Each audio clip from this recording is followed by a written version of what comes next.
दोस्तों आज की इस वीडियो में हम लोग बिहार डीएलएड एंट्रेंस एग्जाम 7 जून 2023 को पूछे गए साइंस के 20 क्वेश्चंस एंड सोशल साइंस के 20 क्वेश्चंस करने वाले हैं। और आप लोग दोस्तों इससे जो है ना एक प्रकार से जो है टेस्ट मान लीजिए और आप लोग दोस्तों ये चेक कीजिएगा कि आपके साइंस में 20 में से कितने नंबर आते हैं एंड सोशल साइंस में आपके 20 में से कितने नंबर आते हैं।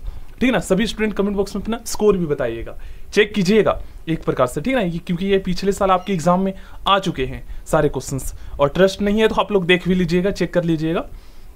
7 जून 2023 का पेपर है। फर्स्ट क्वेश्चन काफी ज्यादा डीपली पूछा गया है, क्रिप्टो गेम क्या है? भाई आज तक ऐसा वर्ड नहीं सुना है हमने, सुना है आपने? आप सोचिए कितना डीपली पूछा गया है और 10th लेवल का ही क्वेश्चन है। दोस्तों क्रिप्टो गेम जो है ना, ये बिना बीज वाले पौधे को क्रिप्टो गेम कहा जाता है। बिना बीज वाले पौधे को क्रिप्टो गेम कहा जाता है। ज्यादा रटने की जरूरत नहीं है, आपको खुद ही याद आ जाएगा ऑप्शन देखकर। ठीक है ना, आनुवंशिकता के जनक कौन है? सभी को पता है, ग्रेगर जोहान मेंडल। अष्टक का नियम किस तत्व तक लागू पाया गया है? अगर आपसे पूछा जाए कि अष्टक का नियम किसने दिया था दोस्तों, तब आप क्या बताएंगे? तो अष्टक का नियम जो है ना, इसका प्रतिपादन जो है न्यूलैंड्स ने किया था। ठीक है ना, न्यूलैंड्स ने किया था अष्टक का नियम का प्रतिपादन। अब दोस्तों ये जो लागू होता है ना, ये कैल्शियम तक लागू होता है। अष्टक का नियम जो है ये कैल्शियम तक लागू होता है। आगे बढ़ते हैं। ओजोन परत में छेद होने के कारण मानव शरीर का कौन सा अंग सबसे ज्यादा प्रभावित होता है? तो इसका सही आंसर होगा दोस्तों त्वचा। ठीक है ना, अधिकांश कवकों की कोशिका भित्ति, जिसे इंग्लिश में सेल वॉल कहा जाता है, किसकी बनी होती है? मोस्ट इंपॉर्टेंट क्वेश्चन है। तो ये दोस्तों काइटिन की बनी होती है। ठीक है ना, कवकों की जो कोशिका भित्ति होती है ये काइटिन की बनी होती है। और अगर आपसे पूछा जाए कि पादपों की कोशिका भित्ति किसकी बनी होती है, प्लांट्स की, तो उसका कोशिका भित्ति बना होता है दोस्तों सेलुलोज की। ठीक है ना, सेलुलोज की। और मानव में कोशिका भित्ति नहीं पाया जाता है। नेक्स्ट क्वेश्चन देखिए क्या कहा गया इसमें, जो है ना, परमाणु में न्यूट्रॉन की संख्या कितनी होगी? बहुत ही आसान क्वेश्चन है। आपको क्या करना है ना, घटा देना है। किसमें? 23 में से आप 11 घटा दीजिए, आपका आंसर आ जाएगा 12। ठीक ना, बस यही करना है आपको। तो ऑप्शन डी इसका सही आंसर होगा। अगर हम इसका फॉर्मूले की बात करें तो देखिए दोस्तों, द्रव्यमान में से देखिए ये 11 जो नीचे दे रखा है ना, ये परमाणु संख्या, और ऊपर जो 23 दे रखा है ये द्रव्यमान संख्या है। तो द्रव्यमान संख्या में से आप परमाणु संख्या घटा देंगे तो वो आपका न्यूट्रॉन संख्या हो जाएगा। ठीक है ना, आगे बढ़ते हैं। पदार्थ का वर्गीकरण किस आधार पर होता है? आसान क्वेश्चन है, समझकर कीजिएगा, आपको पता चल जाएगा। देखिए पदार्थ का जो वर्गीकरण है ना, ये भौतिक और रासायनिक गुणों के आधार पर होता है। भौतिक और रासायनिक गुणों के आधार पर होता है। ठीक ना, दो ही आधार है, भौतिक और रासायनिक। पायरुवेट विखंडन के उपरांत बाद कार्बन डाइऑक्साइड जल तथा ऊर्जा देता है। यह क्रिया कहाँ संपन्न होती है? तो ये जो क्रिया है दोस्तों, ये संपन्न होती है माइटोकॉन्ड्रिया में। ठीक ना, याद कर लीजिएगा, बहुत ही आसान है। ठीक है, कॉन्ड्रिया में होती है। नेक्स्ट क्वेश्चन आप लोग ध्यान से समझिएगा। चंद्रमा का द्रव्यमान पृथ्वी के द्रव्यमान का 0.012 गुना तथा व्यास पृथ्वी के व्यास का 0.25 गुना हो तो जी ग्रेविटेशन का जो मान है ना चंद्रमा पर क्या होगा? देखिए ये यहाँ पर जो है ना शर्त दिया गया है और ग्रेविटेशन का मान पूछा है, चंद्रमा पर क्या होगा। वैसे अगर शर्त ना हो तो आपको पता है 1/6 होता है, 1/6 भाग होता है ग्रेविटेशन का मान चंद्रमा पर पृथ्वी के मुकाबले। ठीक है ना, वैसे यहाँ पर जो शर्त दिया गया है इसके अकॉर्डिंग पृथ्वी पर इसके मान के बराबर होगा। ठीक है ना, ग्रेविटेशन का मान पृथ्वी पर बोल रहा है, देख लीजिए पृथ्वी पर इसके मान के बराबर होगा। आगे बढ़ते हैं। विद्युत चुंबकीय प्रेरण की खोज किसने की थी? दोस्तों ये क्वेश्चन मैंने आपको करवाया है, याद कीजिए। दोस्तों विद्युत चुंबकीय प्रेरण के सिद्धांत पर जो है ना, आपको पता है ना, विद्युत मोटर कार्य करता है और इसकी खोज दोस्तों माइकल फैराडे ने किया था। तो कई बार एग्जाम में जो है ना क्वेश्चंस ये पूछ लिया जाता है कि जो विद्युत मोटर होता है ये किसके सिद्धांत पर कार्य करता है। अब ऑप्शन में दोस्तों चुंबकीय विद्युत प्रेरण ना लिखकर माइकल फैराडे का नियम लिख देता है। तो बात तो वही है ना, उन्होंने इसकी खोज की थी तो उसी के नाम पर इसका नामकरण किया गया है। तो ये ऑप्शन में ना देकर, जैसे विद्युत चुंबकीय प्रेरण सिद्धांत ना देकर माइकल फैराडे का नियम दे देगा, तो आपको पहचान लेना है। ठीक है, आगे बढ़ते हैं। निम्नलिखित में से कौन सा जीवाश्म ऊर्जा है? दोस्तों जीवाश्म जो ऊर्जा है इसमें से इसका सही आंसर होगा कोयला। ठीक है ना, कोयला जो है ये जीवाश्म ईंधन है। समुद्र तल की गहराई ज्ञात करने के लिए समुद्र जहाज में किस विशेष तकनीक का उपयोग किया जाता है? दोस्तों समुद्री जहाज में जो है ना, जो तकनीक उपयोग किया जाता है ये आपने क्लास 9th में पढ़े हैं, सोनार, जिसका फुल फॉर्म क्या होता है? SONAR। इसका फुल फॉर्म होता है sound navigation and ragging. Sound navigation and ranking. आगे बढ़ते हैं, निम्नलिखित में से किसे एक मृत यांत्रिक ऊतक माना जा सकता है? तो ये कहा जाता है दोस्तों स्क्लेरेनकाइमा, स्क्लेरेनकाइमा, इस तरीके से याद कर लीजिएगा, ठीक है। इसे मृत यांत्रिक ऊतक कहा जाता है। एमीटर को विद्युत परिपथ में किस क्रम में जोड़ा जाता है? ये ऑलरेडी मैं करवा चुका हूं दोस्तों। देखिए एमीटर को जो है ना, एमीटर क्या है, अगर आपसे पूछा जाए कि विद्युत धारा का एसआई मात्रक क्या होता है, तो एम्पियर होता है। और विद्युत धारा को किसमें मापा जाता है, तो उस यंत्र का नाम है एमीटर। और एमीटर को हमेशा विद्युत परिपथ में श्रेणी क्रम में जोड़ा जाता है, ठीक है, याद कर लीजिएगा, श्रेणी क्रम में जोड़ा जाता है। आगे बढ़ते हैं। और दोस्तों एक क्वेश्चन ये भी पूछा जाता है कि वोल्ट मीटर, ठीक है ना, विभवांतर विभव मापी जो यंत्र होता है उसको विद्युत परिपथ में किस क्रम में जोड़ा जाता है? तो उससे दोस्तों समानांतर या पार्श्व क्रम, दोनों एक ही है, समानांतर या पार्श्व क्रम में जोड़ा जाता है। दोस्तों नेक्स्ट क्वेश्चन काफी ज्यादा आसान है, आप लोग ध्यान से समझिएगा। एक बस की चाल 10 सेकंड में 36 किलोमीटर प्रति घंटा से 72 किलोमीटर प्रति घंटा हो जाती है, तो इसका त्वरण क्या होगा? हमें एक्सीलरेशन फाइंड करना है। एक क्वेश्चन दोस्तों अक्सर एग्जाम में पूछा जाता है कि त्वरण का एसआई मात्रक क्या होता है, तो आपको पता होना चाहिए त्वरण का एसआई मात्रक मीटर प्रति सेकंड स्क्वायर होता है, ठीक है। त्वरण को हम इंग्लिश में क्या कहते हैं? एक्सीलरेशन कहते हैं। और एक्सीलरेशन का एसआई मात्रक मीटर प्रति सेकंड स्क्वायर होता है। अब दोस्तों हमें इसमें त्वरण फाइंड करना है, तो त्वरण फाइंड करने का फॉर्मूला भी तो आपको पता होना चाहिए ना, तभी तो आप फाइंड कर पाएंगे। तो त्वरण फाइंड करने का फॉर्मूला होता है acceleration is equal to v minus में u बटे में t। t क्या है? समय, समय में परिवर्तन। तो और v क्या है? तो v जो है अंतिम चाल, और u क्या है? प्रारंभिक चाल। तो v के स्थान पर 72 रख दीजिए और u के स्थान पर 36 और बटे में समय कर दीजिए 10 कर दीजिए, ठीक ना, तो आपका आंसर आ जाएगा। देख लेते हैं, देखिए v माइनस में u करेंगे तो 72 में से 36 जाएगा, तो यहाँ पर हमारा 36 आ जाएगा, बटे में हम 10 कर देंगे। अब दोस्तों एक चीज यहाँ पर आप लोग नोटिस करेंगे, आंसर जो दे रखा है ना ऑप्शन में, ये मीटर प्रति सेकंड स्क्वायर में दे रखा है, जबकि हमारा चाल है वो दे रखा है किलोमीटर प्रति घंटा में दे रखा है चाल।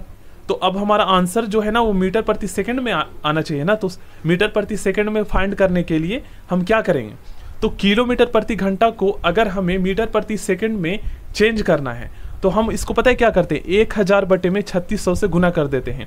आपने अक्सर सुना होगा जब मैथ किए होंगे, 5 बटे में 18, तो वही है 1000 बटे में, देखिए 1 घंटे में 60 मिनट होता है और 1 मिनट में 60 सेकंड होता है, तो हमें मीटर प्रति सेकंड में फाइंड करना है। और 1 किलोमीटर में आपको पता है 1000 मीटर होता है, तो इसलिए हम चेंज कर रहे हैं। तो 60 गुना में आप 60 कर दीजिए, ठीक ना। अब जब इसको सॉल्व करेंगे तो आपका आंसर क्या आएगा, देख लेते हैं। 0 से 0 आपका कैंसिल हो गया, 0 से 1 0 और कैंसिल हो गया, यहाँ पर 10 है, इसका 1 0 से 1 0 ये कैंसिल हो गया। अब दोस्तों 6 कम 6, 6 6 36 और 1 6 बचा नीचे और 1 6 बचा ऊपर, तो 6 से 6 कैंसिल हो जाएगा। तो आपका आंसर आ जाएगा 1 मीटर प्रति सेकंड स्क्वायर, क्योंकि एक्सीलरेशन त्वरण का एसआई मात्रक मीटर प्रति सेकंड स्क्वायर होता है। जैसे क्षेत्रफल का फॉर्मूला क्या होता है, क्षेत्रफल जब हम फाइंड करते हैं तो लास्ट में सेंटीमीटर या मीटर स्क्वायर लगाते हैं, तो वैसे ही इसमें एक्सीलरेशन का मात्रक होता है मीटर प्रति सेकंड स्क्वायर। तो 1 आया और इसमें हम मीटर प्रति सेकंड स्क्वायर लगा देंगे, तो हमारा आंसर ऑप्शन डी हो जाएगा। नेक्स्ट क्वेश्चन, रेटिना प्रकाश को परिवर्तित करता है। दोस्तों रेटिना जो है ना, जो हमारा आंख का दृष्टि पटल होता है जिसे इंग्लिश में रेटिना कहते हैं, ये प्रकाश को जो है ना विद्युत सिग्नल में परिवर्तित करता है, याद कर लीजिएगा। आगे बढ़ते हैं दोस्तों, क्रेब्स चक्र का एक महत्वपूर्ण उत्पाद जो एटीपी संश्लेषण करता है, इसे दोस्तों NADH कहा जाता है। नेक्स्ट क्वेश्चन दोस्तों, नेक्स्ट क्वेश्चन में पूछा गया है, अगर कोई X ऑक्सीजन से क्रिया करके X का ऑक्साइड बनाते हैं जो लाल लिटमस पत्र को नीला कर देता है, तो तत्व क्या है, वो धातु है या धातु, ये आपको बताना है दोस्तों। तो देखो गाइस, ये आपको पता होना चाहिए कि जो क्षार होता है ना, ये लाल लिटमस पत्र को नीला कर देता है। अब दोस्तों क्षारीय ऑक्साइड कौन बनाएगा, तो धातु हमेशा ऑक्सीजन से अभिक्रिया करके क्षारीय ऑक्साइड बनाता है, तो वो क्या है, हमारा धातु है। आगे बढ़ते हैं, किसानों के द्वारा फसल चक्र का उपयोग किसकी वृद्धि हेतु किया जाता है? दोस्तों मृदा की उर्वरता को बढ़ाने के लिए किया जाता है फसल चक्र का उपयोग। दोस्तों नेक्स्ट क्वेश्चन में पूछा गया है, प्रकाश संश्लेषण के संबंध में निम्नलिखित में से कौन सा कथन सत्य है? देखो गाइस, प्रकाश संश्लेषण में आप सभी जानते हैं पौधे जो है ये सूर्य की ऊर्जा कहें या ऊष्मा के माध्यम से खाना बनाती है, ठीक है ना। और ऊष्मा शोषी अभिक्रिया में क्या होता है दोस्तों, ऊष्मा शोषी अभिक्रिया में ऊष्मा का अपशोषण होता है, ठीक है। तो प्रकाश संश्लेषण में तो यही हो रहा है ना, पौधा कर रहा है, जिसका सही आंसर ऑप्शन ए होगा। ऊष्माशोषी अभिक्रिया को इंग्लिश में क्या कहते हैं? एक्सोथर्मिक प्रोसेस या रिएक्शन कह सकते हो। और ऊष्माक्षेपी अभिक्रिया में क्या होता है? तो ऊष्मा का उत्सर्जन होता है, ठीक है। इसे इंग्लिश में एंडोथर्मिक प्रोसेस या रिएक्शन कहते हैं। आगे बढ़ते हैं, सामाजिक विज्ञान के क्वेश्चंस करते हैं। विधान परिषद की स्थापना को भारत के संविधान के अनुच्छेद डैश में परिभाषित किया गया है। दोस्तों विधान परिषद की स्थापना को जो है ना भारत के संविधान के अनुच्छेद 169 में परिभाषित किया गया है। विधान देखिए किसी राज्य में अगर देखिए भारत के कुल 6 राज्य ऐसे हैं जहां पर द्विसदनीय विधायिका है, ठीक ना, राज्य स्तर पर, जिसमें से बिहार में भी जो है द्विसदनीय विधायिका है, जिसे विधानमंडल कहते हैं। अब विधानमंडल में जो है ना द्विसदनीय का मतलब है कि एक विधान परिषद होगा और दूसरा विधानसभा होगा। तो विधान परिषद जो है ना सेम जो है ना राज्यसभा के जैसा होता है। विधान परिषद सेम राज्यसभा के जैसा होता है और विधानसभा सेम लोकसभा के जैसा होता है। आई होप आप लोग समझे होंगे। नेक्स्ट क्वेश्चन करते हैं दोस्तों। प्राथमिक ऊर्जा का उदाहरण नहीं है। देखो गैस, जो प्राथमिक ऊर्जा का उदाहरण नहीं है ये है दोस्तों विद्युत, ये द्वितीयक ऊर्जा है, ठीक है ना। प्राथमिक ऊर्जा का ये उदाहरण नहीं है। और प्राथमिक ऊर्जा का जो उदाहरण है ये प्राकृतिक गैस है, पेट्रोल है और कोयला है, क्योंकि ये कह सकते हो मतलब कि डायरेक्ट प्राप्त किया जाता है। आगे बढ़ते हैं। तेलुगु स्वाभिमान का नारा किस राज्य में दिया गया? दोस्तों तेलुगु स्वाभिमान का जो नारा है ये आंध्र प्रदेश में दिया गया था। 2011 की जनगणना के अनुसार भारत की कितनी प्रतिशत आबादी द्वितीयक कार्यों में लगी है? देख लीजिए 2011 की जनगणना से भी क्वेश्चन एग्जाम में आते हैं। 0.243% जो भारत की जनसंख्या है ये द्वितीयक कार्यों में लगी हुई है। किस पतन का नया नाम जवाहरलाल नेहरू पतन रखा गया है? देखिए इस पतन का नाम है दोस्तों मुंबई पतन का नाम जो है जवाहरलाल नेहरू पतन रखा गया है। सर्वप्रथम कॉमन सेंस की रचना किसने की थी? दोस्तों सर्वप्रथम कॉमन सेंस की रचना जो है ये थॉमस पाइन ने की थी। भारत में निष्पक्ष निर्वाचन की प्रक्रिया के संचालन का दायित्व आपको पता है निर्वाचन आयोग पर है, ठीक है। निर्वाचन आयोग के कार्यों से संबंधित जो अनुच्छेद है ये है 324। इनसे क्वेश्चंस आते हैं कि निर्वाचन आयोग का वर्णन संविधान के किस अनुच्छेद में किया गया है? तो 324। इनमें से भारत में सबसे बड़ी जनजाति कौन है? दोस्तों भारत की सबसे जो बड़ी जनजाति है ये है भील, उसके बाद आता है ऑप्शन सी, ठीक है। सबसे बड़ी जो जनजाति है ये भील है। जेम्स वॉट ने किस यंत्र का आविष्कार किया था? मोस्ट इंपॉर्टेंट क्वेश्चन है दोस्तों। जेम्स वॉट ने जो है भाप के इंजन का आविष्कार किया था, ये तो सभी स्टूडेंट जानते हैं। कांवर झील बिहार के किस जिले में स्थित है? दोस्तों ये बेगूसराय में स्थित है। बहुत ही इंपॉर्टेंट क्वेश्चन है ये। देखिए नेक्स्ट क्वेश्चन में पूछा गया है भारत के प्रथम मुख्य चुनाव आयुक्त कौन थे? आप सभी जानते हैं सुकुमार सेन थे। अगर आपसे पूछा जाए दोस्तों कि भारत में जो है ना चुनाव आयोग की स्थापना कब हुई थी, तो आपको याद होना चाहिए 25 जनवरी 1950 को हुई थी भारत में चुनाव आयोग की स्थापना। नेक्स्ट क्वेश्चन काफी आसान है। धुरी राष्ट्रों में कौन सा देश शामिल नहीं था? देखिए दोस्तों विश्व दो भागों में विभाजित हो गया था। एक था मित्र राष्ट्र में दोस्तों ब्रिटेन, अमेरिका और रूस था, ठीक ना, जिसे सोवियत संघ कहते हैं। अमेरिका, ब्रिटेन और सोवियत संघ थे मित्र राष्ट्रों में, और धुरी राष्ट्रों में जर्मनी, जापान और इटली थे। तो धुरी राष्ट्रों में सोवियत संघ शामिल नहीं थे। बालाघाट खानों में निम्नलिखित में से किस खनिज का खनन किया जाता है? दोस्तों बालाघाट खानों में जो है उस खनिज का जो नाम है ना यह है मैग्नीज। बालाघाट खानों में मैग्नीज खनिज का खनन किया जाता है। निम्नलिखित में कौन खरीफ फसलों का उदाहरण है?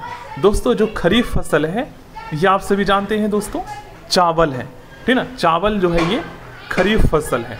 आगे बढ़ते हैं। निम्नलिखित में से कौन एक डेयरी पशु नहीं है? आप सभी को पता है ऊंट जो है डेयरी पशु नहीं है। पृथ्वी के अक्ष के सिरों को क्या कहते हैं?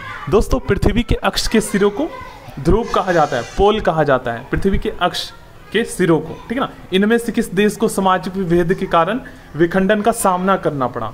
तो इस देश का नाम है दोस्तों यूगोस्लाविया। ये क्लास 9th एंड 10th से पूछे गए हैं आपके सामाजिक विज्ञान से, ज़्यादा एडवांस क्वेश्चन नहीं आया है, देख सकते हो आप लोग NCERT से।